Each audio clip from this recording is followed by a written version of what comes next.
My name's Sasha Pete, and I'm joined by a fantastic individual, someone who's made football part of his life. He has coached numerous teams around the globe. None other than the great Steve Darby. Welcome, Steve. Good morning, or should I say good day? I've forgotten how to say that these days. So, Steve, tell us, how did you fall in love with our great game? Well, you have no option really. I was born literally on Anfield Road. I went to Anfield Road Primary School, so I was equidistant of a couple of 100 yards from both Goodison and Anfield. Uh, Most of my family were Blues, Evertonians. For some reason, I became a Red, but I think that reason was basically Bill Shankly, because he was like God to me, and like God to everybody at the time. And I was lucky enough to be born. Well, I say lucky enough now, but to be born in football wise in the '60s. And so I was brought up when Liverpool became the Liverpool via Shankly, about '63 to that era to '67, that type. So I was a kid. I was just saturated with football. So it wasn't really a choice. You played a bit of cricket in summer, but the cobbled streets of Liverpool weren't very good for spin bowling and things like that. So it was just football, and I've got no complaints. It's been my life. I've been lucky enough. I've been comfortable from it financially, and I also got told once, if you wake up every morning going to work and you want to go to work, you've got it sorted. And every day I went to play or coach, I was happy. So tell us, when you're playing in the streets. What was your first junior club? Well, we didn't have clubs in those days. It was school. Everything was school. It was very important. School football, which I often hear about in Australian terms, maybe dying. But in those days, all there was school football. So I played for Anfield Road, which was literally, but you can see the ground from the school. Lucky enough to be in good teams, and then gradually, as I got older, I went to secondary school, a school called the Collegiate, a grammar school, but that was still very much football based as well. Brian LeBone, the England player, went there as well. And then I started playing for what they call a boys club. England and Scotland have boys clubs, which is very important. Basically, it was just a junior football club, nothing else in the club.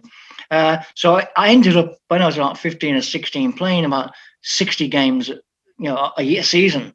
You played Saturday morning for your school, Saturday afternoon the boys club, and then as I got to about 16, 17, I started to play Sunday League. And it sounds silly, but Sunday League in Liverpool was massive in the early 70s, and I was getting paid about 25 quid a game, which was a lot to me, believe me. And there was lots of lads playing who were good players, far better than me, good semi-pros. Who were playing under false names in the Sunday League because they were getting well looked after. And we'd often have crowds of 1,000, 2,000 just on a park field. But it mattered. And you learned there as well. You learned to get toughened up. There was no such thing as pretending to get hurt. The thing they wanted to do was the opposite. Don't you ever dare show you're hurt, son. That's what I was brought up to do. So that was a playing career. I often say my career was halted by a severe lack of ability. I wanted to be Gordon Banks. I was a goalkeeper, but you don't get to become a great goalkeeper at 5'9". I was a 5'9", 14-year-old, and I went to a number of clubs, big clubs then.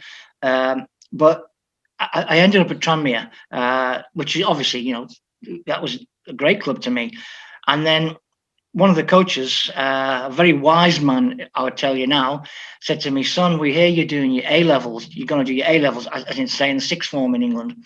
I said, yeah, He said, well, go, do them, because you're not going to make it. And honestly, I was heartbroken, absolutely heartbroken, because I wanted to be a footballer. Nothing else mattered. But in hindsight, he was right, because of that youth team, nobody made it from that youth team at Tranmere. And I want to say made a good living out of it. And a couple who played a few league games, but only a few. The only player who actually made it, I'll say, from my year, which you tend to think in years when you're at that age, was Steve Coppell. We were good friends. He also went to a grammar school, and we played cricket against each other, and we played for the Merseyside grammar schools teams together.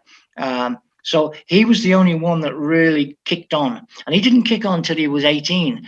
He was rejected by a lot of clubs until he got picked up by Tranmere when he was 18 and at university.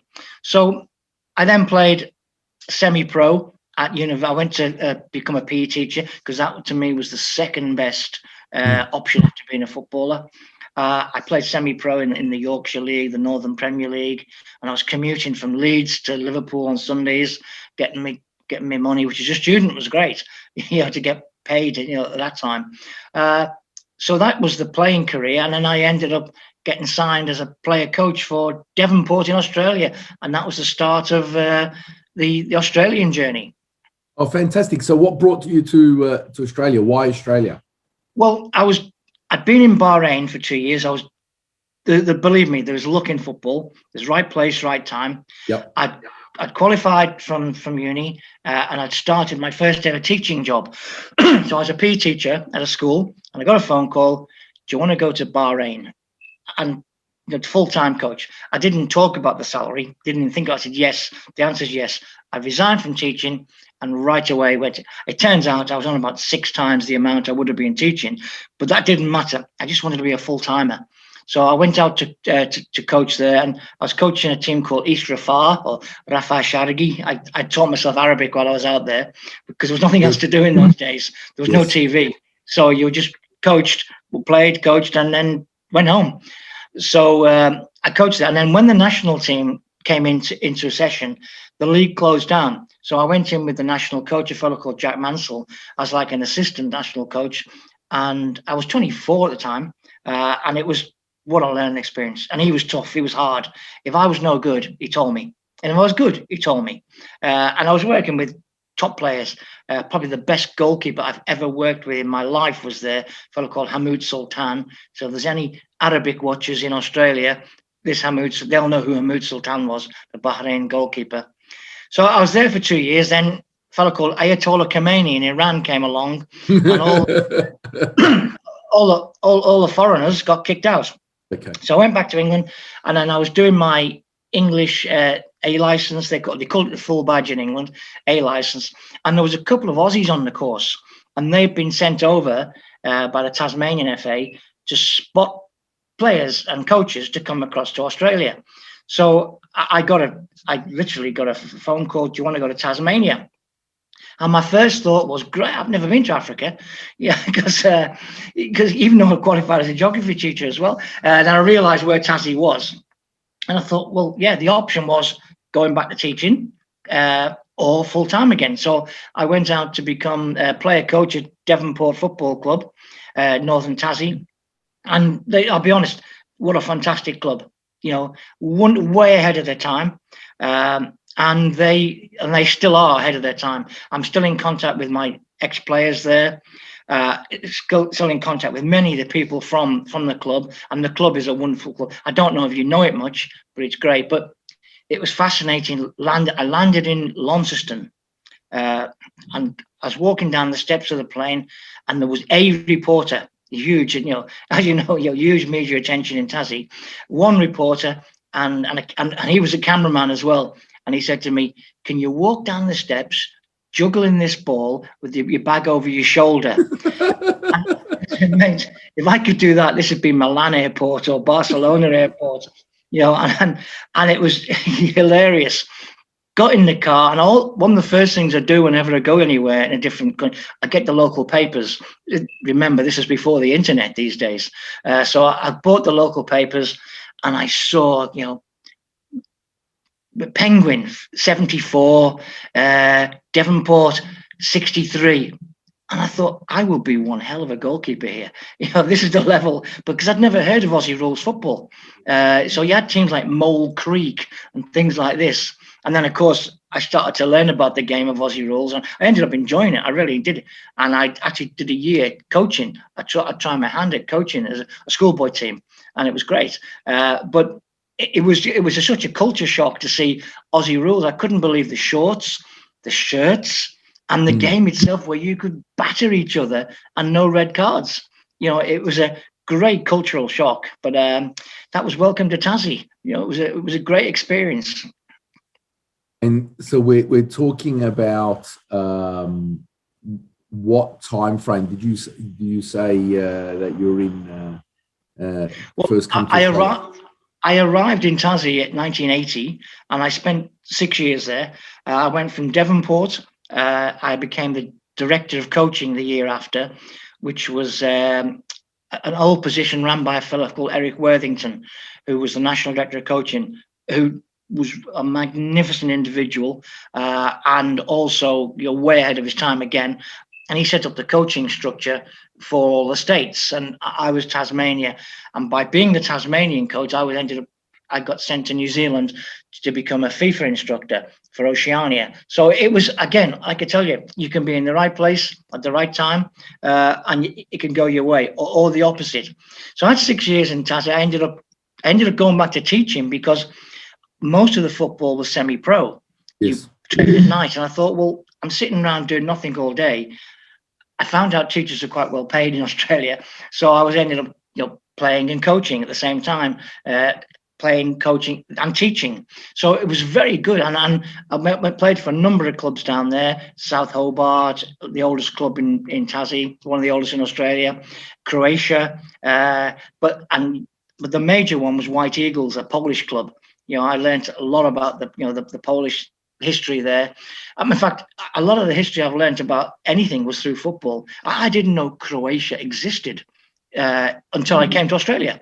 And I played for a Croatian team in Hobart, Glenorchy, Croatia. Great lads, learned so much about it. Again, passion for football. It was proper people who loved the game. Realised after 6 years, if I wanted to kick on in football, I literally had to move to the mainland, Australia. So I moved to Canberra. I did a master's while I was there, and then also worked at the Australian Sports Commission. I was in charge of a program called Aussie Sports, which was about getting more kids playing all different sports, which was based at the AIS, which was, of course, wonderful because the work of the AIS cannot be overestimated. You had Ron Smith, Gary Cole there while I was there, Thompson Marnie, Steve O'Connor, not only producing a factory of footballers, but a factory of great coaches as well. Ray Gionna, a lot of Mick Milanovic. So you had I was in a fantastic football environment. And then from there, I finished playing when I was in Canberra. I was about 35, because the legs wouldn't go anymore. So, and then started to take up football. And I was offered by a great administrator, a fellow called Alan Vesey. I was offered the position of National Development Officer for football. It was a new one. It was called in the old ASF days. So I went to work there, and that's where I learned about politics and football. Do tell. Well, football was run, as you say, by ethnic groups. It was. And I have no problem with that. I think it's great, And the two key people in that at my time, which is about 1990, I started at the ASF, were Tony Labazetta and John Constantine. I like them both. No matter what people say about them, both of those two blokes did everything for football. Yes. Everything was geared towards football. You might not have agreed with it, but it wasn't a case of they did it for themselves or even for their ethnic group. They were doing it because they both love football. And we had, but I learned that I was sitting in that office next to John Constantine on one side, Eddie Thompson on the other side, who again was a great coach, Tomo. And I suddenly, realized that there's lots and lots of things goes on about football, which are politically driven. And anyone that says that football and politics shouldn't mix is not only naive, they're stupid. They always mix. There's politics in every dressing room, so you can't get away from that. And there's also money involved, and because you cannot live without money in football. Because Tomo wanted more money for the national team's preparation. I wanted more money for my budget to produce things like posters and stuff like this for kids, because that's the area I was working on. And I mean, it's fascinating. I see some of the stuff that the Dutch reinvented. We had a game called Rooball. Yes. Which was basically mini soccer, and we tried to get that going, but I lost again politically. I lost politically to the New South Wales Amateurs Federation, which existed in those days. They refused to introduce Rooball, because they wanted to carry on big pictures for little kids, and they wanted to have trophies and things like best and fairest and things, which I was trying to get rid of, just getting kids to play.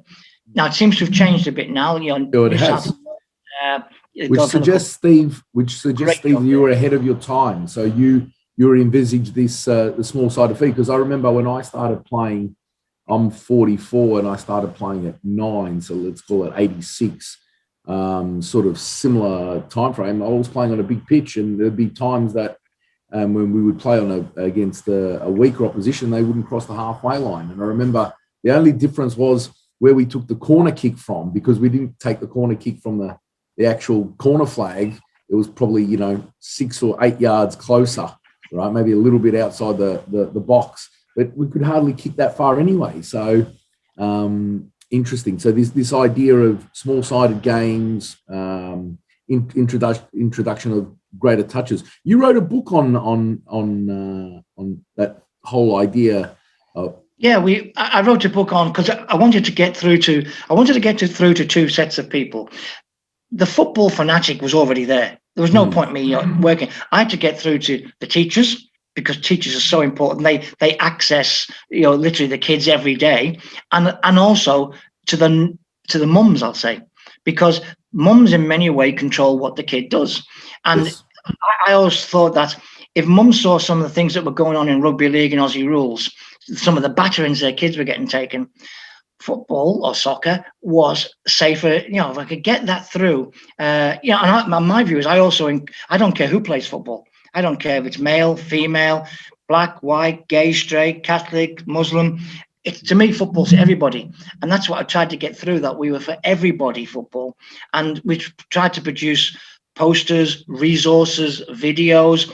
And what was pleasing as well, I also was able to employ ex-players as development officers in different states, which meant footballers were then getting a career path after they finished. That was also important. So you had Jeff Olver in Victoria, Alex Tobin in South Australia, Anissa Tan in New South Wales, Gary Phillips in Queensland. There was good players or great players. Suddenly they stopped. They could then go on to a new career, which was, to me, another part of the game. So I was trying to do things behind the scenes. It wasn't a case of, it wasn't high profile. It was trying to get the bottom of the pyramid as big as possible and as well educated as possible. The top was Tomo's end. As much as I love football, and where I was still in touch with the top, because I was dead lucky, because John Constantine just said to me one day, Olympic need a goalkeeper coach. And, obviously I was qualified at that. And so, fantastic. So I'd go straight from work to work with Sydney Olympic. And I started out with Mick Hickman. Then there was Bertie Mariani, Tommy Samani. And Olympic was the greatest education for Asia you will ever get. Anyone who's worked at Olympic will tell you it is a club and a half. You cannot describe what goes on at Olympic, because I ended up full time there, but it was just a great environment. So I was working with those people. And I had some good. George Bashalis was president when I first went. Then I worked under Harry Michaels. What a great bloke Michaels is. And great servant of the game. He's given a lot to football in Australia. And then again, politics comes into it. I ended up getting sacked by ASF. I lasted 5 years, which I suppose in football is like long service. Eternity. Leave. Yeah, that's eternity. 5 years. And then a fellow called David Hill came along, who told me week one I was wonderful. I had a brain, he said, you know what you're doing. And he actually said to me, what's your management text? And I looked at him and I thought, I don't have a management text. He said, mine's The Prince by Machiavelli. So I went out and bought it and read it. And believe me, that was football in the 90s, and probably still is football today. It is so political and true Machiavellian sense. When I was of no use to him, he shafted me. He paid me out. But I mean, that's when I was there for the sea change of football. The Stewart report came in, and then people like George Negus came in. Now, people thought that was wonderful. I thought it was hilarious.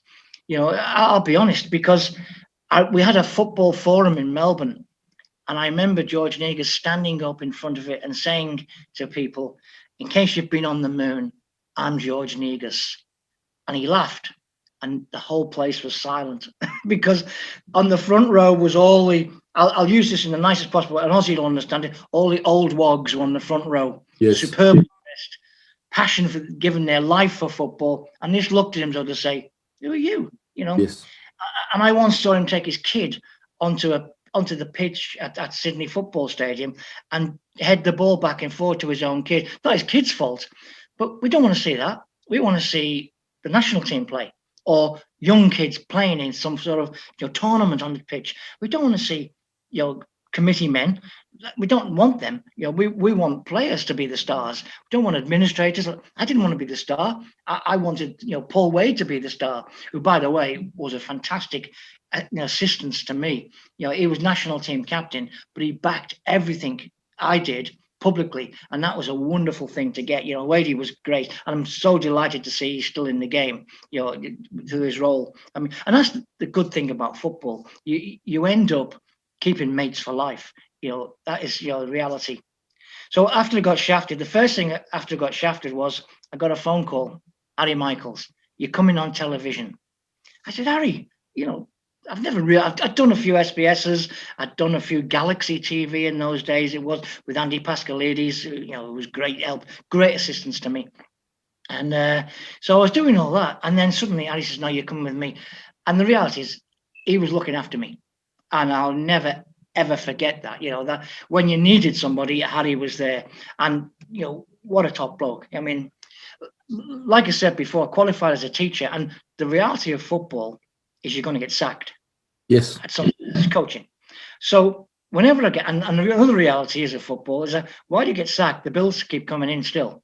So that's where teaching came in handy. So whenever I got shafted, I taught, and that just kept. I paid the electric, the gas, the petrol, whatever. And I taught what they call special needs kids, and I was teaching in a school called Boys Town, and I don't know if it was very well known, but it's a step before for lads who are badly treated, shall we say, at home or wherever, or on the path towards crime. And Boys Town tries to help out.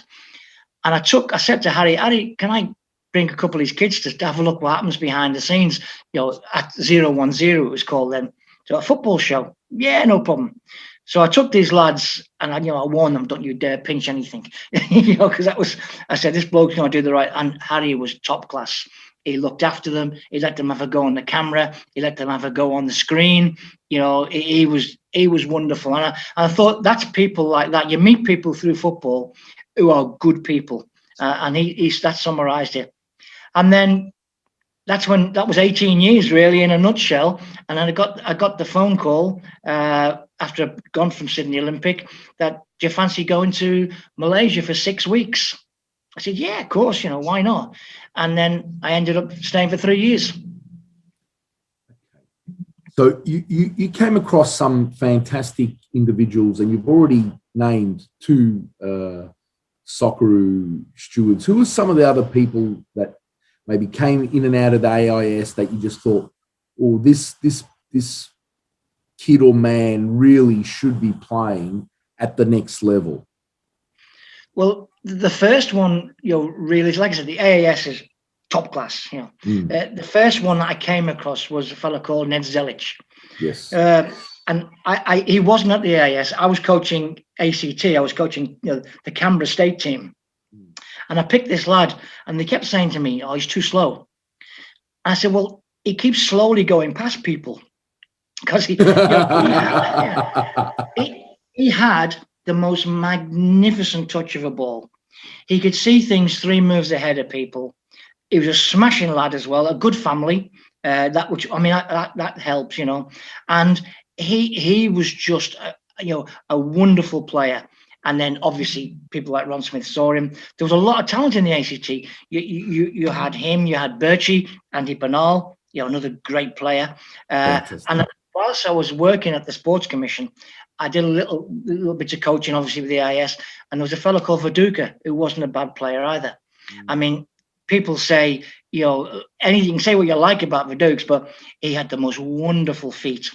gentle feet. And I saw it. I went into the big sports hall once, and I saw him just knocking a ball into the corners, back and forward, on his own, quietly doing it. Wasn't getting pushed.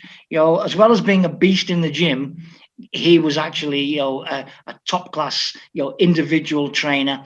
And you had players like this coming through, and it really was a true golden generation, which is what you need. Great players. That's the first. Without players, the game's nothing. You need excellent coaches like the ones we had at the AAS and others who weren't in the AAS. There were some superb coaches. Work at Zoran Matic, Bertie Mariani, Ernie Merrick, people like that. And you also need great administrators, because the game, and you had Alan Vesey, Stefan Kamaz, who's now got back into the top level, which is great for football, because whether we like administrators or not, to me they should be invisible, but they are powerful, and they should be, because they supply the money in some ways. Well, it's about you need appropriate governance, right? And so yes, yeah. if you've got good governance, then everything just flows a little bit easier. And what we want to see is, great football. But in order to have great football, everything behind the scenes needs to happen in the right flow. And so when you have conflict and inappropriate governance, then it uneases the flow of the game, right? Players can feel when and I'm sure you coached a lot in Asia, and we'll get to that in a sec. When you've got good governance, you have an easy mindset. When you have an easy mindset, you can concentrate on the football. When the governance is poor, then everything on the pitch becomes a lot harder. Oh, absolutely. I mean, there was some things in Australia I didn't like. I say their politics and some of the people, but that's life. That's going to happen whether you work in a school or a factory, etc. But what I will say, I didn't see any corruption. And once I entered Asia, welcome to the new world. I mean, Sydney Olympic was crackers. The way it was administered, and shall we say, some flexible accounting was done at times, yes. But it wasn't done to putting money in people's pockets. It was putting money into another part of the game. I mean, the tax man was not the most important. Paying Chris Chajanowski's or Kim Montaliador's wages was more important than paying the tax man. So welcome to the real world of football in Australia at the time. That's how it was run. But I mean, hey, I was part of it. I was getting my wages from it, so I had no problems with that. But it certainly, I never saw that going on, that type of corruption, and I never saw any match fixing, which, I can talk about that later, obviously. But I do know it has crept into Australia, the lower leagues, and it will continue to creep in. While there's gambling, while there's money, there's going to be fixing. Welcome to the real world. At no point being naive, it's going to happen.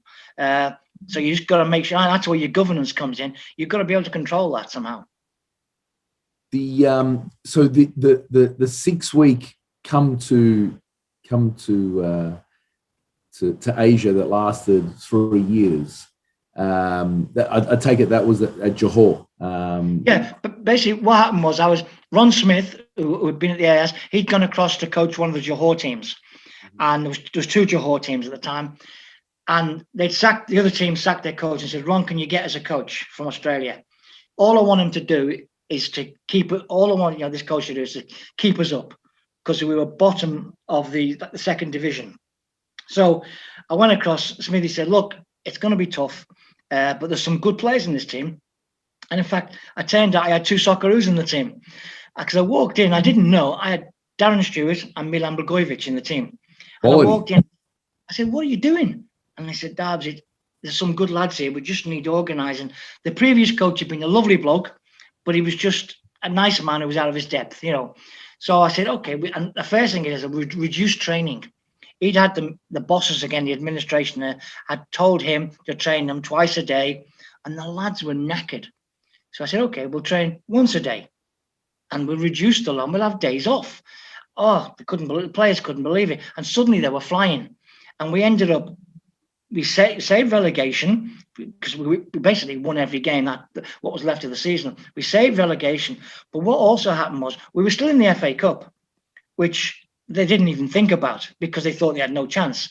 And we ended up winning the FA Cup, nice. Which was that's the only time, the first time and the only time since the FA Cup's been won by a team from the second division. So we got promotion, and then we won the FA Cup. I mean, and in that FA Cup final, Milan Begovic scored the winner, and he literally outplayed an England international in Dave Rocastle, who sadly passed away.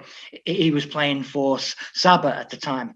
So, I mean, and at that time in Malaysia, you had some good players, a lot of good Crows, Serbs, Eastern European, internationals playing. You had a few African internationals playing. You had the Socceroo lads, Milan and Darren. I mean, and what a leader Darren Stewart was. I mean, I knew if the ball got past, the man wasn't going to get past. One or the other got past, but never two of them. And he led by example. And there's an example of, and we'll talk about later, about culture. Culture of football is so important. You have to live the culture and understand you cannot change the culture. You've got to learn not to be a colonial. And that's where Darren Stewart was very good. He became like a local, but kept his own values. But he understood the local culture, and he mixed in with the local lads, and they really, really respected him and followed him through everywhere. So, I mean, that became a good lesson to me as well. It's no point going in and say, "Oh, we do this in England, we do that in Australia." It doesn't matter. You're in Malaysia, you're in Thailand, you're in Vietnam. You've got to bend your way around later. And there's a phrase I learned.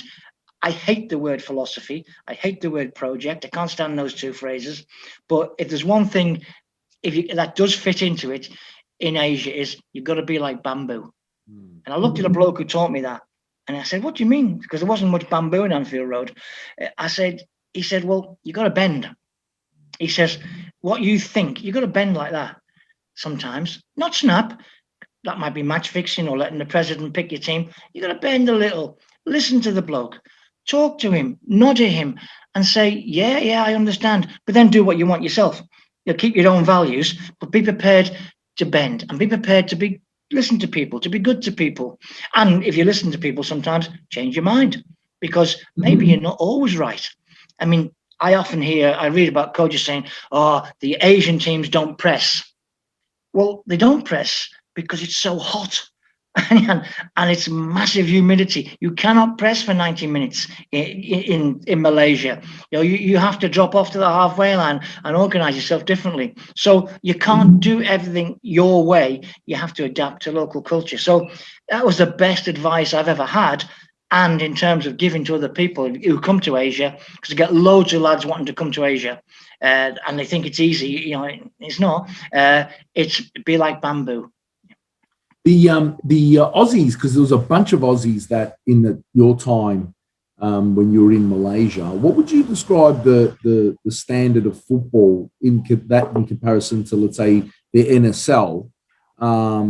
Because a lot of the guys who were semi-pro here in Australia ended up becoming full-time professional in the year or two that they spent in Malaysia. Where would you say the standard? Sorry. Yeah, lads like Abbasad, yes. Alistair Edwards, there was Scotty Ollerenshaw, those lads who were, I mean, the only reason they were semi-pro in Australia, because there wasn't the money to pay them to go pro. That's the real, I mean, and many of them were pros in a way, because they weren't working all day in Australia. They were just spending the day in bed and then coming training at night. So until, again, like we say, the money came into the game and the lads became pro, in Asia, the money was there. And they were treated like professionals. And I've got to be honest, the Aussies were great pros. I've not come across an Aussie who didn't show the country in good stead. There were some of the foreigners who were mercenary, who didn't act like pros, but every Aussie I came across was a good lad and a good pro. I often had to write, as I got later in coaching, a little bit higher up, I had to give arguments and things for having foreign players. And my view of having a foreign player was he had to be better than the local, he had to be able to draw crowds, and he had to be a good pro on and off the pitch. Now, the lads I had, Blagojevich and Stewart, were like that. And your Ollerenshaws, your Sards, your Edwards, they were like that. Not everyone was. Now, those three principles apply to Australia today as well. Some of the foreigners the Australians have got, are they better than the locals? Well, if the, Del Piero obviously was. Did he bring crowds in? Of course he did. Was he a good pro? By all accounts, a great pro. So what's what you need from your foreigner. And those principles should apply whether it be in Laos, Thailand, or Australia. You've got to really pick your quality player, and he's got to fit in the dressing room. That's very important. Because it sets an aspirational tone. You want that sort of 20, 30% better. So you understand when you explain as a coach what you aspire to be, you've got an example that person's able to demonstrate it, and they've come from that track record of delivery. Well, simple things like they're on time. That you might laugh, but a lot of the players, some of the foreigners I had, some of the Asian lads weren't used. Time was a flexible concept with them, and I said, no. I didn't have many rules because I don't like rules in football. I like to treat them, every player, individually. I don't think you can treat every player the same. I think that's a myth, because if someone's 33, has got 50 caps for his country, has got a wife and 2 kids, I don't treat him the same as the 18-year-old who's coming in. I treat them with different forms of respect, all with respect, but different forms of respect. And that's where and usually the foreigners were older, which is obviously, and you wanted them to lead the way, and you wanted them to be on time. You wanted them to wear the right clothes. You wanted them to never give in. You wanted them to train properly, show that to train properly means you play properly. And these were the things that, had to be done. And it sounds, I had some players who came from Africa, and I don't mean this in any way of racism, because I had some great players from Africa, but a lot of these lads who came through Africa hadn't been educated in football. They were just naturally talented, wonderful players, and they didn't do the things that you wanted as pros. Some of them, I had a lad from Burkina Faso who trained as a doctor, highly educated, spoke 5 languages, and he was the model pro. And he used to say to me himself, and he'd explain to me why some of the other African players couldn't do that. He said, "Coach, they haven't been to school. They left school at 13. They live in a village. They played football on sand. They didn't have a coach." He said, "They've come through a system there is no system. That's why they react differently to how a pro should do." And he was a great education to me. So this lad from, and he was from a small town in Burkina Faso, and he was educating me about the realities of football. And it really helped me in terms of talent ID for future foreign players from Africa. And I got some great ones, and I made mistakes. Because you do make mistakes. Talk to me about the fanaticism in some of these Asian countries, and talk to me about the fanaticism in some of these Asian countries, because you've got, you're talking about playing park football, 1,000 or 2,000 people around, let's say a field in England. And, in Australia, if it's park football and you've got 1,000 or 2,000, that's a fanatic crowd. But in some of these games, you've got tens of thousands of people, if not close to exceeding 6 figures.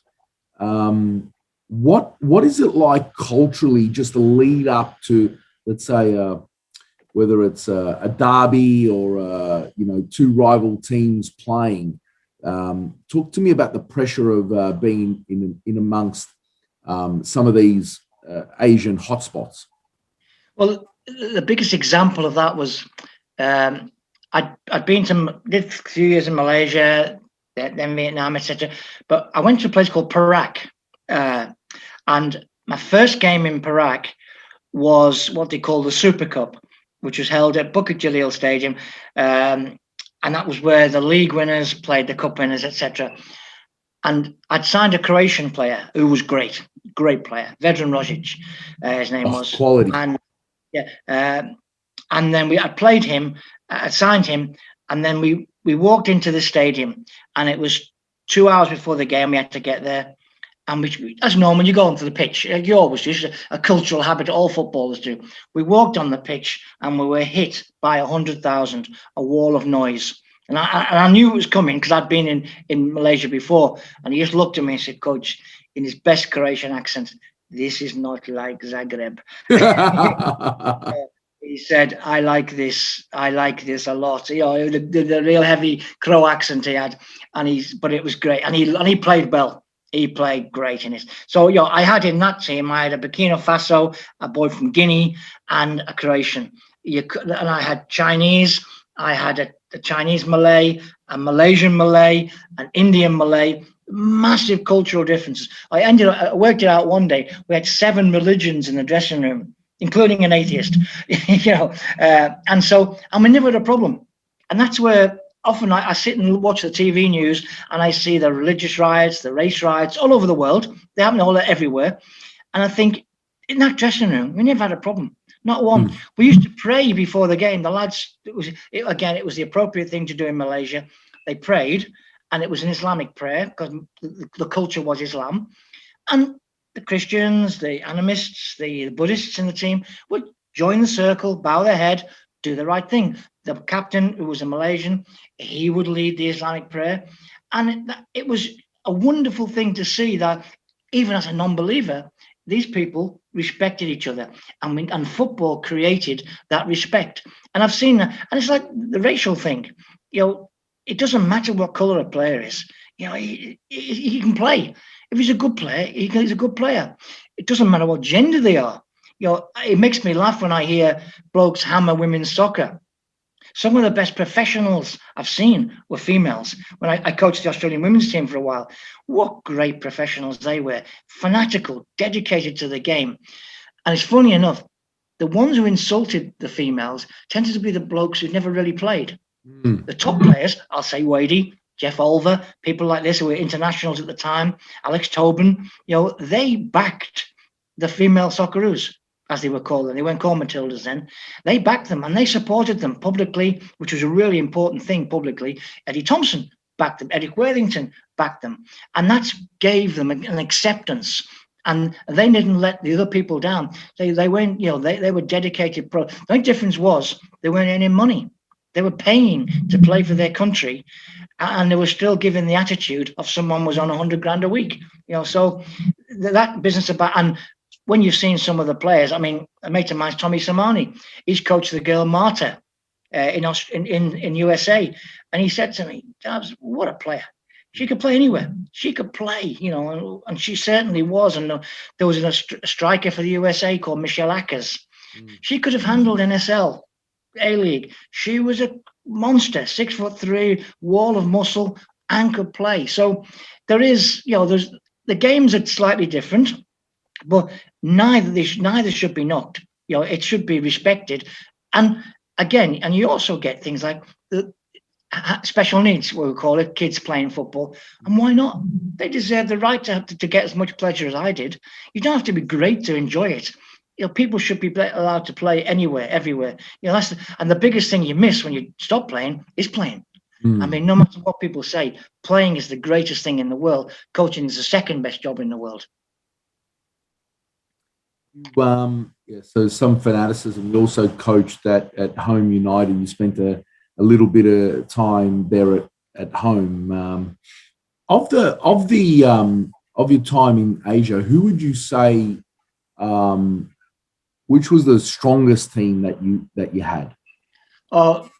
Really, I mean, in terms of a club side, it would have to be Home United, because basically it was all internationals plus 3 South Americans, and they could play. The South American. I had a Brazilian lad called Perez, and again, one committee man said to me, "Oh, he's too slow." I said, "Look, if he wasn't slow, you'd be watching him on telly, because he could do everything, but he didn't have pace." So I said, he'd have been in Europe if he had pace. He just wasn't blessed with pace, because at the highest level, you've got to have pace. But he could do everything. So I had Thai internationals, Malaysian internationals, Singapore internationals, and we won everything. Where we were hamstrung was we had this salary cap, and I did my best to cheat it, I'll be honest. You know, I wanted to employ the Brazilian's wife as my maid so that I would pay her and also, but they wouldn't do it because Singapore, as you know, is ruthlessly legal and honest. And plus the team home meant the police force, so we couldn't do it. So we only had 16. I chose the 16 best players I could. paid them the maximum, and I had 3 kids on the bench who just ran. That's all they could do was run, and they were happy to be there. And we reached the semi-final of the Asia Cup, a bit like the Europa League. It wasn't the Champions League then. We got to the quarter-final of the year before, so we got the semi-final of the AFC Cup, and we ended up getting beat by the Syrian national team. In essence, the Syrians were cheating better than us. They loaded their club side with national team players. So that was a club side that was superb, but we were halted by, I always remember getting a phone call from Dwight York's agent. It wasn't Dwight York, and agents, they're hilarious, believe me. His agent rings me up and says, Dwight York wants to play for you. He's heard about you. No, that's the first lie. Dwight York hadn't heard about me. I know that. I'm not stupid, So I said, okay, yeah. He said, he only wants this much money. I said, okay.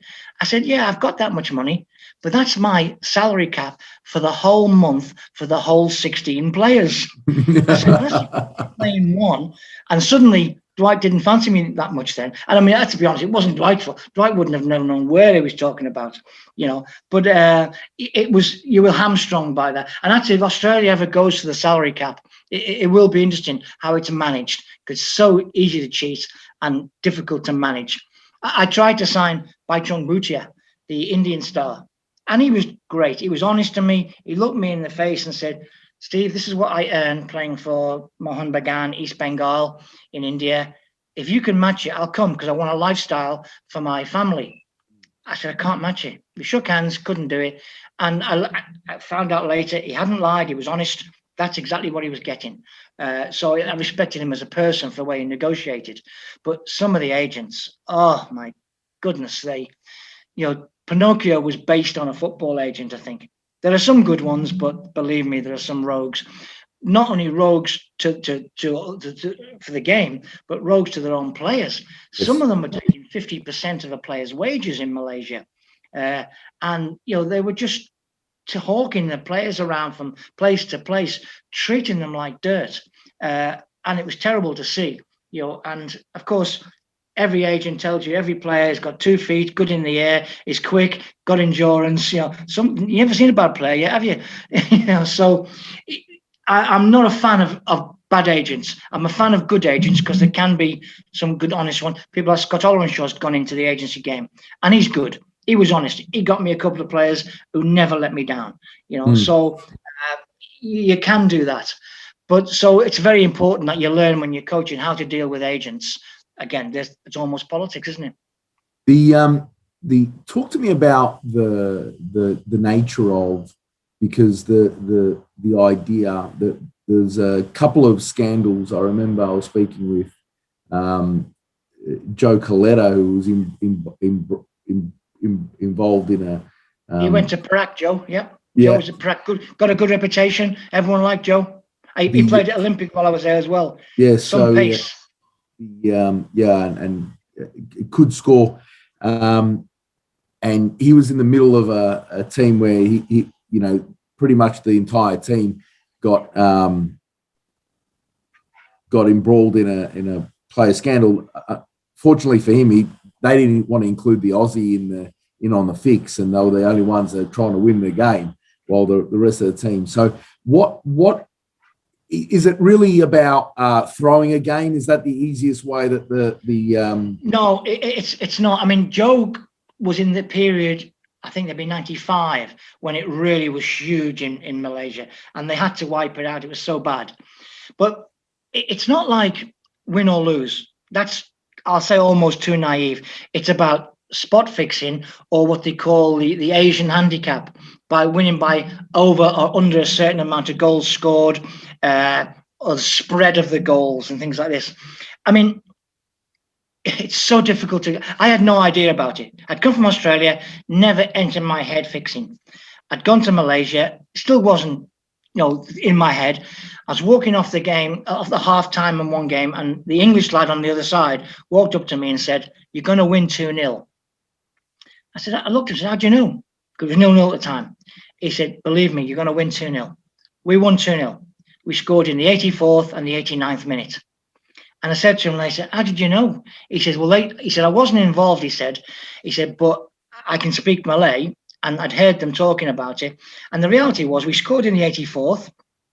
They let us score a second in the 89th. So there was no time for us to get a third, and they weren't going to score themselves. They'd gone for the 2-goal spread. And if you hadn't told me, I wouldn't have known, because when you win, you don't think it's fixed. You think you're a great coach. You think your team's good. But when you lose, then you start to think about it and see it. And I became, I'll say, cynical. I can't say I've seen it everywhere. I've missed some. But I mean, the goalkeeper's letting it through your legs. Forget that. That's a mistake. The good ones make the saves and they knock the ball back into the path. Parry it. Yeah. They're slightly off angle and they get, things like this. But I had one game where we were 2-1 down with about 5 minutes to go. And I'd have taken that. It would have been a reasonable result. We didn't deserve to be winning, maybe happy with a draw. Suddenly, corner comes in, my goalkeeper flicks it in his own net. 3-1. Okay, that happens. I've made worse mistakes. Last minute, shot from about 40 yards. Oh, shit, I thought, what a shot. Bending and dipping. No problem, we got beat 4-1. Didn't deserve to lose 4-1. I thought, okay. Went back, watched the tape, VHS tapes in those days. And I looked at the fourth goal, and the ball went straight. It was my goalkeeper who was wobbling. And I pulled the captain in and said, come on, what's happened? Tell me. He said, Coach, didn't you realise? He said, we tried our best to win, which they did. He said, but we knew that if we were going to lose, we had to lose by 3 goals because we'd all bet on a loss, a 3-goal spread. So the whole team had bet they were going to lose by 3 goals. And someone had nodded, time to throw him in. And all they'd done is they got their winning bonus. If they'd won, they'd have got the winning bonus and lost the bet. But by having the bet, they won their winning bonus. And I'm totally shocked, shell-shocked. I'm going, Then I learned about it. And I pulled a young lad in, who was a highly educated lad. So I said, come on, what happened? Why'd you do it? He said, Coach, it's not black or white. Let's be dead straight.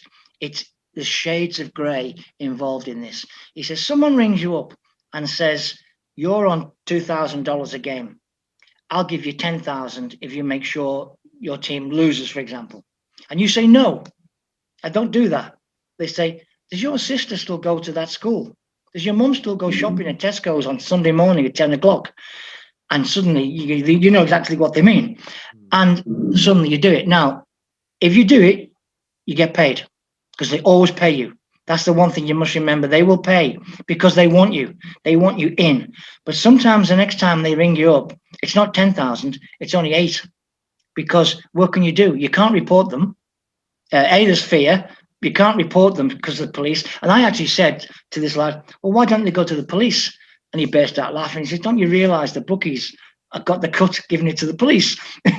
Where the whole culture evolved. And I learned later about the culture of places where, when I lived in Vietnam and Laos, you didn't go out at lunchtime in your car because that's when the policeman would stop you for a false offence to get his lunch money.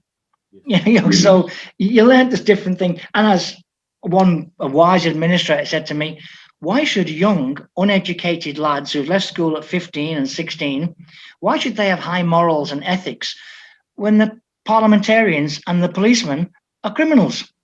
And I'm thinking, he's right. He really is totally right. How can you expect people to have these ethics and values and morals if the top people haven't got them and they're taking their money? So match fixing is complex. It really is. It's not easy, but don't let anyone kid you it doesn't go on in England. It's historically gone on in England. There's a wonderful book by a fellow called Declan Hill called The Fix. It is massive. It goes on.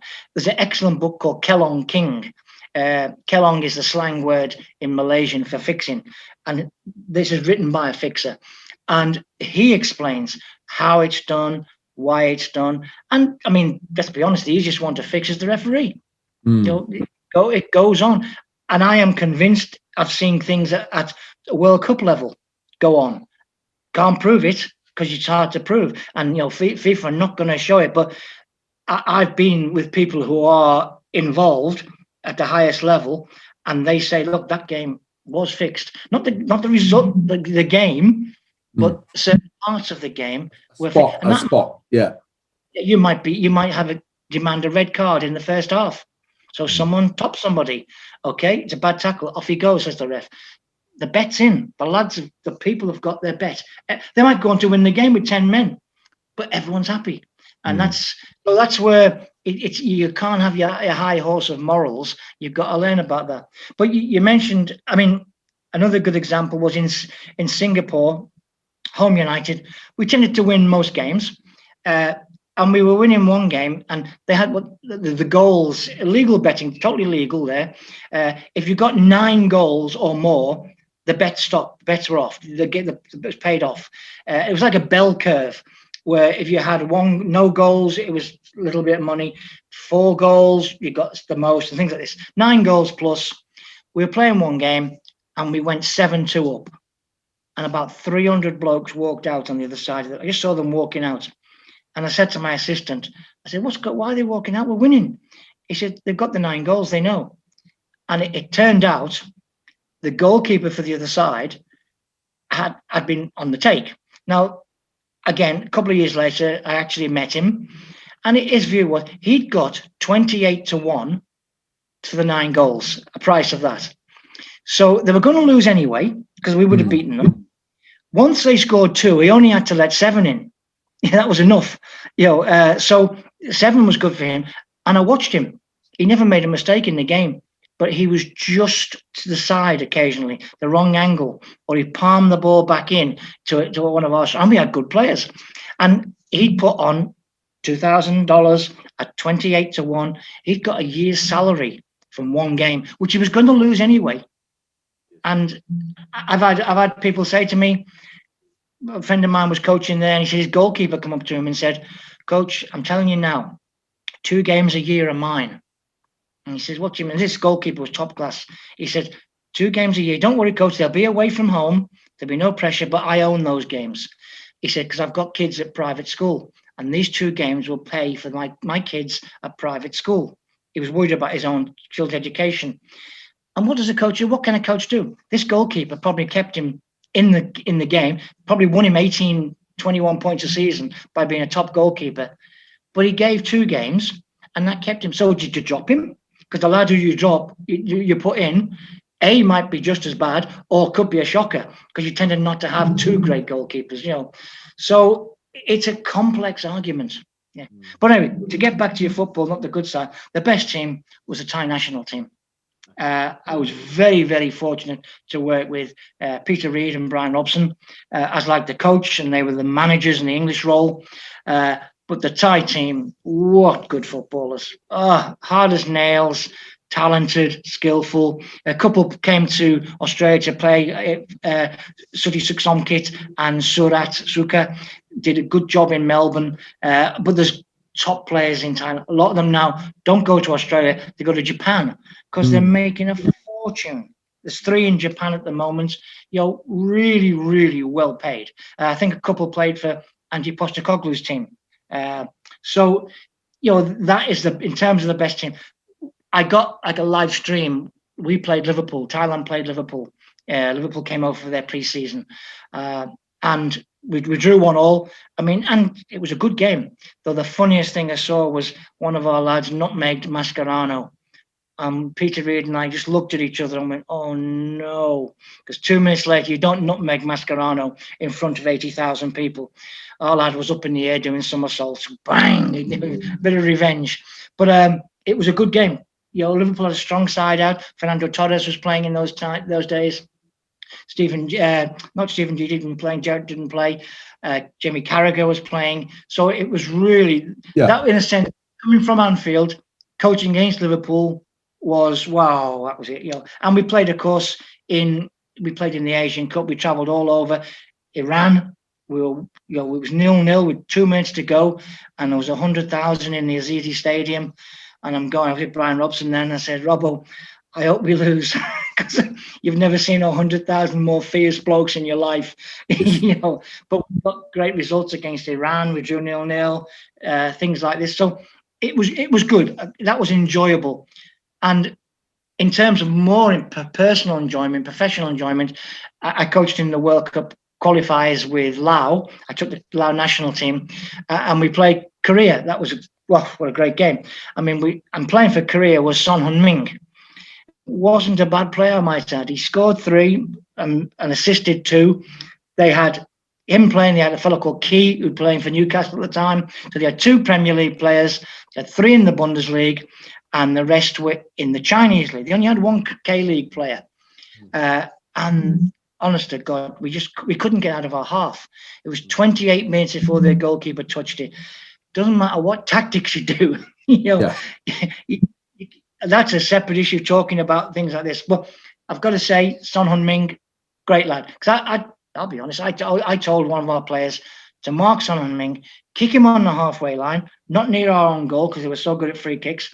Kick him on the halfway line. He might not fancy it because you've got a Premier League game at the weekend. He might go off. He might just start to pull out a bit. Well, the lad couldn't get near him. That's the first thing. He came off to me at the end of the game and said, "Coach, I'm sorry, I couldn't get near him." I said, "Don't worry, I understand that." And then the first thing Son did, walked up to him, took his shirt off, gave him it. Came up to me later, laughing, saying, "I see what you were trying to do," he said, "but he tried his best." But he was saying that nicely, and he was laughing. He was a really top man. So, I mean, playing in the World Cup was like I say, a professional achievement. Sadly, 4 of my players got done for match fixing after I left. But again, that's a different cultural issue. I mean, you think about it, one of my lads worked out that Son Heung-min was getting for Spurs in 1 week what the whole of my side, my 11 were getting put together for a year. So you're thinking there's a lad who's marking him. The lad who was marking him used to get up at 5 a.m, drive about 50 miles to the border to pick up vegetables and bring them back, sell them on the market, then go to sleep in the afternoon, then come training for the national team. And he's marking Son Heung-min. And that's what you've got to put in perspective.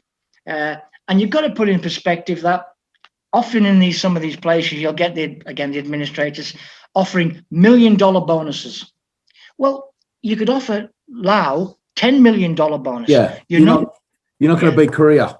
You're not going to beat Korea. And in fact, you're not even getting paid to play for your country in some cases. You're losing money because you've got to stop going to work, because you might be the family breadwinner, but you're coming away. So if you're going to lose, one lad said to me, "Coach, we're going to lose anyway. We may as well lose by a certain score. And then we can go home and look after the family." He says, "Anything I make on the fix, on the fiddle, goes to my family. It doesn't go to me." It was justified in his own head. Yeah, you're sitting there torn yourself because you don't want that to happen. But is he right? You're not going to win anyway. So if you lose 3-0 or 5-0, does it matter? Matters to me. Does it matter to him? Well, maybe not. Do you know how Lau got on against Korea? You probably don't. It's forgotten about it. So it's a very, very complex issue to talk about. But on the pitch, I mean, most of these Lau lads were funny. They would say to me, "Coach, we don't cheat at home, and we don't cheat when it matters, like World Cup games. We only cheat in friendlies." So they always do want to play in the friendlies, So again, educated. You've got to be culturally educated. But smashing lads who never let you down at training, never let you down on the park, but they were doing things occasionally that. So who's the biggest personality that you had to coach in any, somebody like the equivalent of like a. Well, I'll tell you the best player, and again, you must learn about the value or how dangerous the media is to an extent. I was coaching Mumbai in India in the ISL, Indian Super League, and I was working again with Peter Reid. And over there, the president bought the players. That was the way it was. And Reedy and I knew that. And he bought all the players before he appointed us to. After about 2 or 3 weeks, he says, "I've got a great news for you, lads. We've got Nicholas Anelka." I went, "Oh no," inside, because he'd just been suspended in England playing for West Brom for a gesture. So he's suspended for England. And all the press I'd read was he was a bad lad. How wrong was I? You couldn't have got a nicer lad, a better pro, what a player as well. Quality, and he, yes. oh, he was a really, really everything you wanted in a pro. He was super. He was 35, I think. Okay. Super fit. Built like a brick wall, like a six packs, everything, the lot. But he was also a good lad. We had Reedy one night was having quiz nights with all the team together, and he gave because these lads were all fanatical football fans, EPL fans, and they said, who's played in the Liverpool Derby, the Manchester Derby, and the North London Derby? And Nicholas just looked up like that, and Reedy said, no, it's not you, it's Paul Stewart. It was a fellow called Paul Stewart, and Nick just said, but I scored in them all, though. He didn't. And he played in all those three and scored. And then he whispered ever so quietly to me, I also played in El Clasico for Madrid. Yes. I'm going, this is what a player. But look, didn't demand anything extra. If he said wear pink socks, he'd wear pink socks. He looked after the Indian boys. He genuinely supported them. We had a centre-back playing for us. And again, naivety here. He played in the Bundesliga, so I knew he'd have to be good. And he played for Dortmund. He'd actually played with Jurgen Klopp. At the end of Klopp's career, he played with Klopp in Mainz when he was a younger lad. And he said to me, I played in the Bundesliga. So I Googled him. And the first picture that come up was him marking Ronaldo in the Champions League. And I said, what was Ronaldo like? He said, oh, he's a bit good, coach, bit powerful, so you had him playing, but Anelka would be the classical, I got it wrong, and probably the best player I've ever come near, and it's not like he's 45 when you had him, right? 35, he would still have something in the tank. You had people like Robert Pires was playing, and now he was probably 40, but he did the right thing. He lasted about an hour, and then he'd give it. But his hour was class. Never give the ball away. And in the ISL that year, in the first year of the ISL, two things happened. There was some fantastic South American internationals were there. Zico was coaching one of the teams. Del Piero played there. So there was quality players coming in, and they were quality. And some of the South Americans who were not from Brazil, but from, say, the smaller countries, Venezuelans, Costa Ricans, that area, they could play. But what happened, sadly, was the agents, again, were absolutely coming in and ripping off the Indian administrators. And some of the cash they were on, was ridiculous, and they were because they were football naive, they got ripped off by these agents. I'll be honest, I was well paid. It was probably the short-term contract, probably the most money I earned in football. It was very, very, and they were very good because they paid every single penny they said they would. Because advice again to Aussies going abroad, Aussies in English, is remember, if you get sacked, you might not have to always get paid out. You've got to fight for it, and you've got to be prepared to learn how to fight properly, and have everything written down properly, lodged properly. Because sometimes you'll get offered money under the table, and tax free or whatever, and you might get it, but when at the end of the contract you're sacked, you don't get that under the table because you can't prove it. So it's better to go legal. And even then, you've got to fight sometimes. I've had to go to FIFA twice, and twice I've won, but it took me 18 months to get my money out of Perak. And I got it all in the end, but it's a battle you don't want. I mean, I've often seen when Jose Mourinho gets sacked or Andres Villas-Boas, I'm thinking, just sack me once, I'll retire, but they get paid. You tend to get paid out in the big clubs. Pochettino gets paid out. Marino's made, I think, over 90 million he's made from payouts. Good luck to him. I respect that. You do your job, you sign your contract. I've got no problem being sacked. An employer has a right to terminate the employee, whatever reason, that's his choice, but you've got to be contractually paid out. And I see that as a problem for coaches. That's why I'm really pleased there's an Australian Coaches Association now. I think Gary Cole and Phil Moss are heavily involved, and they do top job there. That because you need to have. It's a profession. A lot of coaches get sacked. I mean, my longest jobs have been 3 years. Now in Asia, 3-year contracts. It's like your Aussie long service leave, because no matter what you say, it's all about winning. Forget this philosophy, forget your project, forget your CV with essays written on it and all sorts. It's about winning. And development is winning next week. Long-term development is winning in 2 weeks. Because if you win, you gain, as a coach, political power. And that you can think that, I explain this often on coaching courses, that if you win, you can then say you win 3 in a row. Everyone loves you. You're great. You can say, well, why don't we fly to the next game and not get the bus? Can I get 20 more balls? Can I get a massage session for the lads? All of them together, groups. You start to get political power. If you lose 3 in a row, you shut up, because the first thing they say is it's your fault. They don't deserve paying. They don't deserve extra. So you've got to learn to time when you demand what you think is right. I mean, let's be honest, when I won the FA Cup in Malaysia, I negotiated a 2-year extra contract, because I didn't want 1 year. I wanted 2 years, because I thought if you get sacked, you're going to get some money out of it. And in the end, I got sacked after 18 months, so I got a 6-month payout. So at least that gives you then the 6 months to move on to the next project.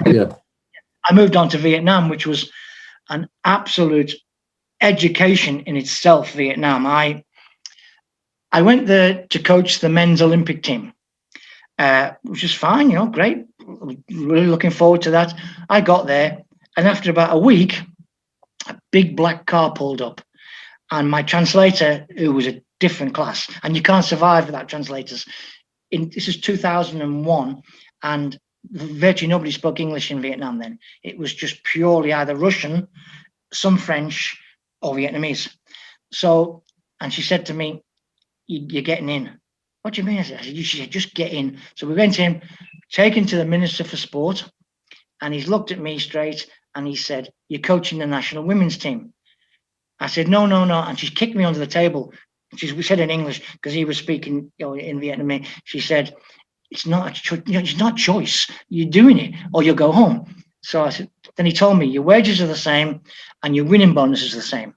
And we were going for this called the Southeast Asian Games. They call them the Sea Games. So I thought, well, I've nothing to lose. And he said to me, they told me why. He says, we don't think the men will win, so we're going to appoint the current national coach. He will lose, and then we can sack him. And I'm looking at him going, is this logic? He says, but we think we'll win for the women because they've only got so many teams to beat. And he was right. He understood his football. And he says, that will bring national pride. We have never won a football medal. And that matters to us as a nation, because it's extremely nationalistic.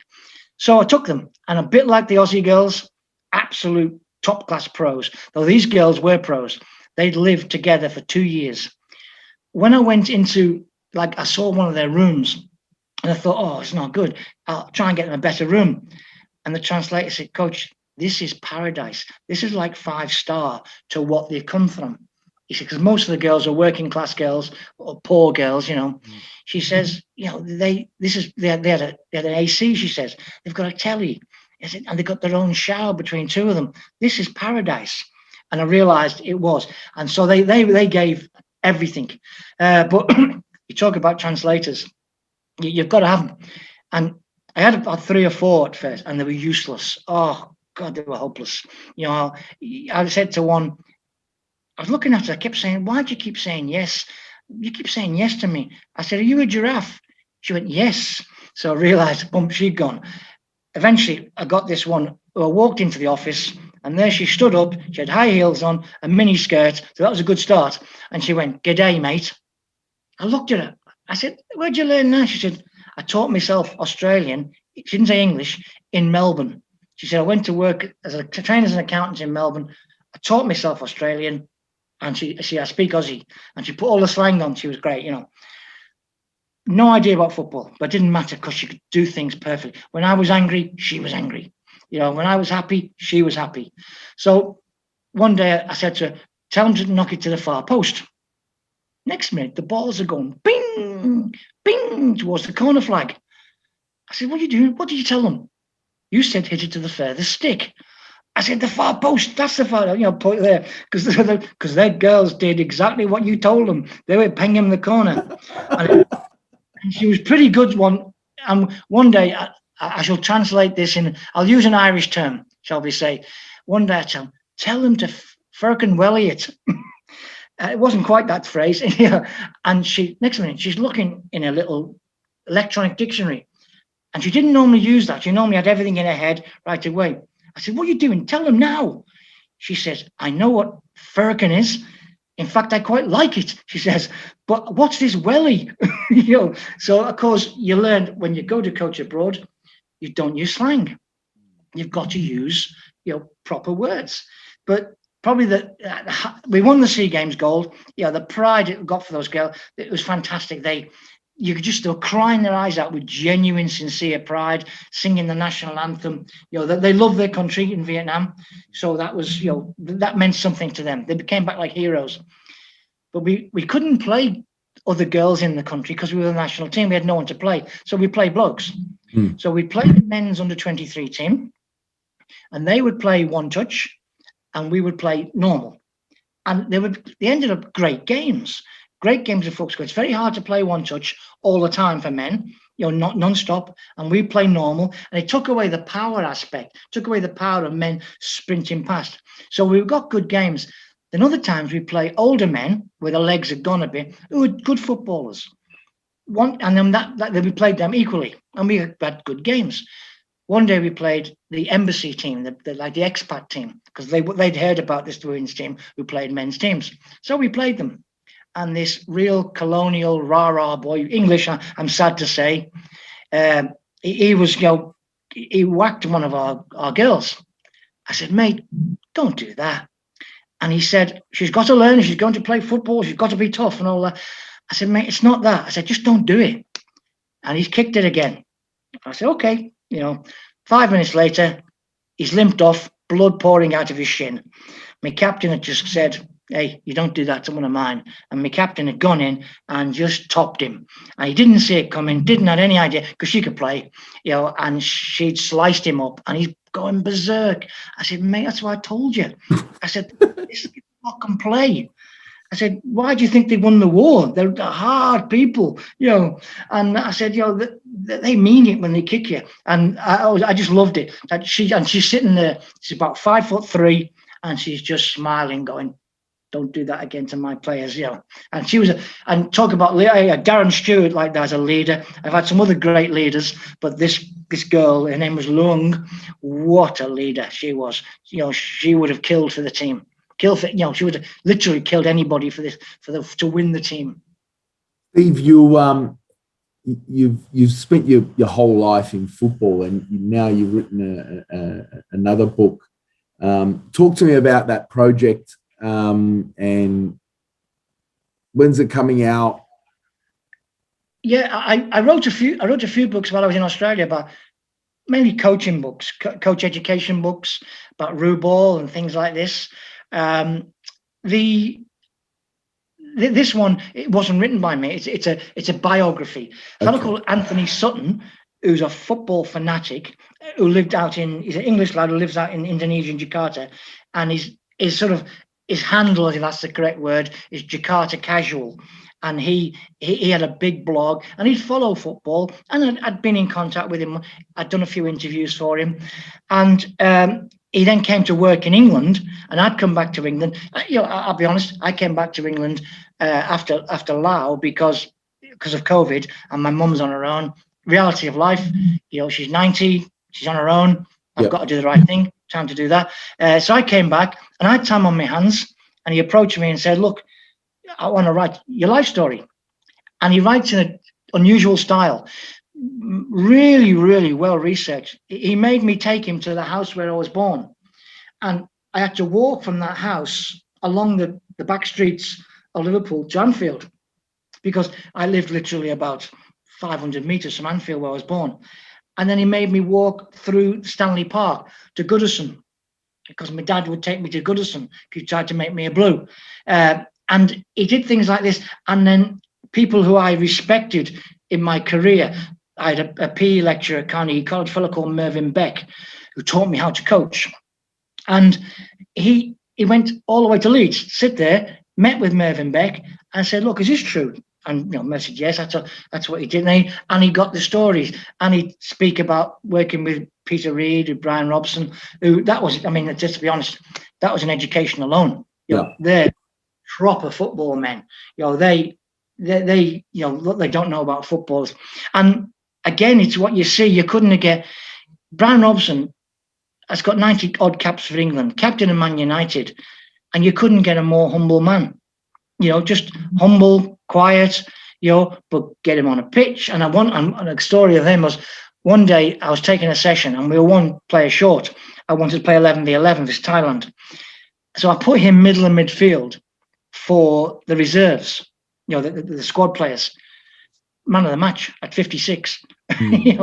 So what we did was, I kept saying to me, "Look at that." So I thought, I got me equivalent player the next time. I got him to shadow Robbo on the pitch, and for half an hour, I said, just go with him, see what happens. And he come off and he said, "Coach, I never had to run, but the ball keeps coming towards me." He said, "It's like being a magnet." And it was literally like a ball magnet. And he said he didn't have to run. He said, but his passes, he sees things which I couldn't see. And so you realize at a certain level, the things he was seeing. And of course, you get the funny bit. The very first week Peter Reid was there, we were going away on a bus trip, and the Thai buses are wonderful, got TVs and all sorts. So I banged on England against Argentina to put that on. And next minute you see Diego going through, bang, the goal. And then the captain walks up to me and whispers in my ear, "Coach, Peter Reid, him. I said, "Yeah, that's him." Oh, and that was it. They'd seen he'd played against Maradona, so whoosh, ultimate respect, But I mean, of course, the other thing was they had problems with Brian Robson's name because they had trouble with the L's in Thailand. And we saw one day, we're walking down the street, a bloke with number 7, Man United on, and Lobson, Lobson. But we didn't have the heart to say it's wrong, Lobson, And I had one day a bloke come up to me and say, "Oh, can I have your autograph?" I said, "Yeah, sure, mate, no problems." He said, "I saw you score that goal after 27 seconds against France." I said, "Oh, mate, it's not me. I wish it was." I said, "I really do." He said, "No, it was you. You did. It's 27. I said, "Yeah, I know what you mean. I know the goal, but it wasn't." "Oh, yeah, it's you." So in the end, I had to sign Brian Robson. I couldn't break his heart. Who the hell's Steve Darby, Tranmere Rovers youth player? What can you do?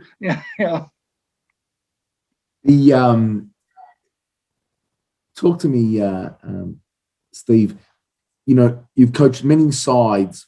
If there's one piece of advice that you can give an up-and-coming coach, or even somebody who's been established that wants to take their game to the next level, what would that one piece of advice be?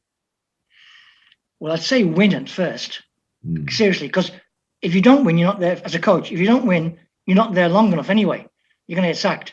Hey, well, not to, even us down at your under 15 level, someone's parents are going to moan at you and things like this. So winning helps, because when you're winning, you're good. Therefore, everything you say is right.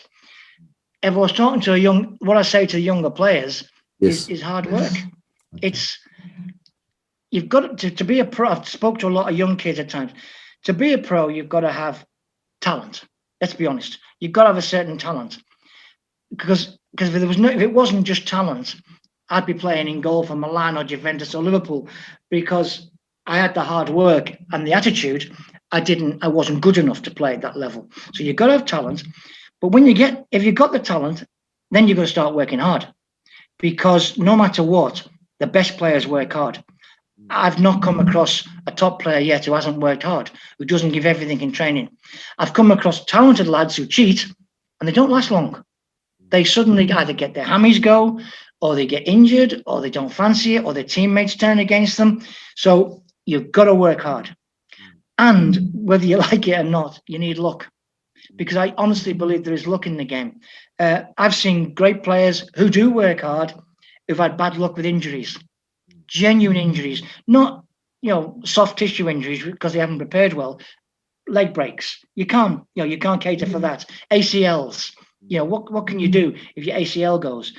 So yes, it's so important you have those three: talent, hard work, and luck. And there's sometimes I often think of luck. When I was at Johor, the very first game I had, it was 0-0. I always remember this team going up, hitting the post. It came out. We went down the other end. We scored. We won 1-0, and that kicked everything off. And that almost kicked off my Asian career by that one bloke hitting the post. If we'd lost 1-0, I mightn't have won the FA Cup. I wouldn't have got my name. I wouldn't have got the next contract, and I wouldn't have sort of started a chain of events. It's because if you're in Asia and you're a foreigner, you've got to win, because the main reason is you're expensive. You cost more than the locals, and you might, if you're in Japan or Korea, bring your own staff. You might, but not always. But mostly in Southeast Asia, you have a local assistant.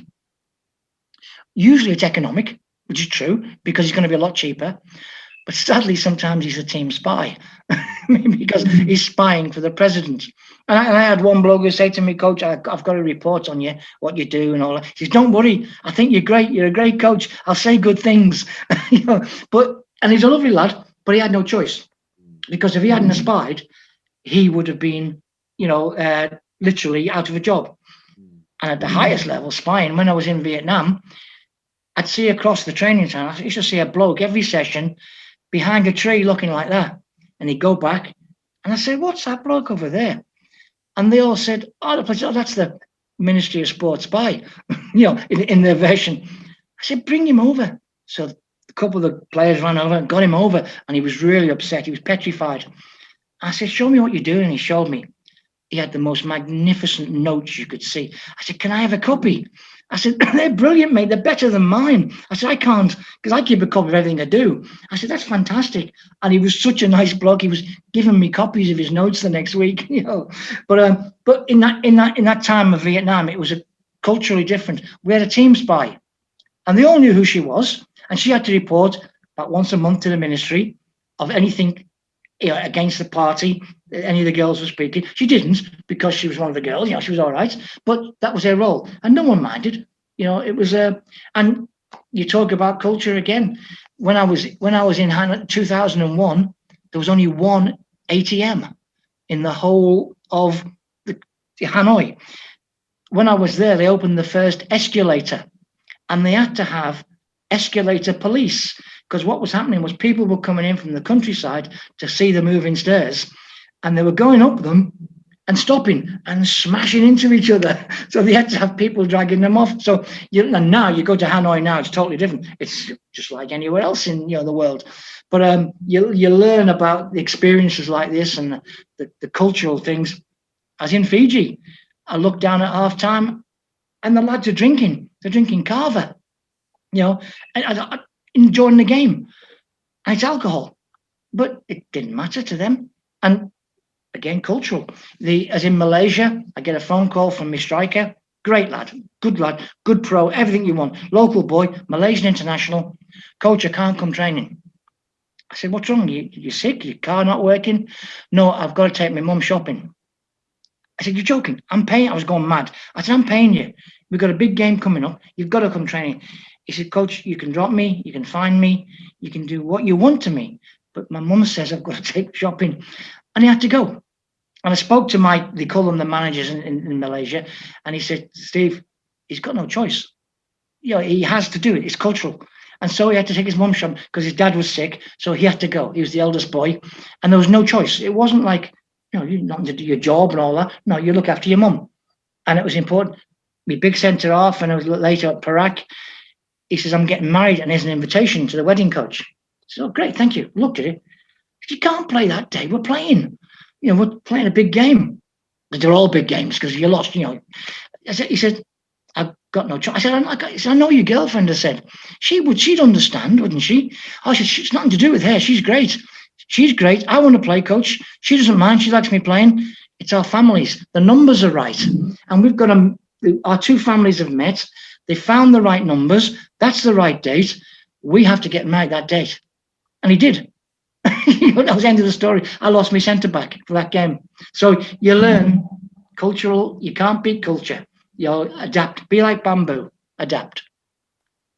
Steve Darby, a life of football. Thank you very much for your contribution, particularly for the near on 2 decades that you spent in Australia helping, and may it continue. Thank you so much for this conversation. Thank you. And, it's great to see the Aussies doing so well. Again, some great players have come through the system, as we spoke about before. Some great coaches, and I used to love the NSL, I'll be honest. I haven't seen an A-League game, but I used to love going to NSL games, both as a coach and as a fan. Brilliant. Hey guys, we've come to the end of this episode. Thank you so much for watching. I really appreciate you taking the time to listen to our wonderful guest. If you like this type of content and would like to see more, how about you hit the like and subscribe button? And have a fantastic day.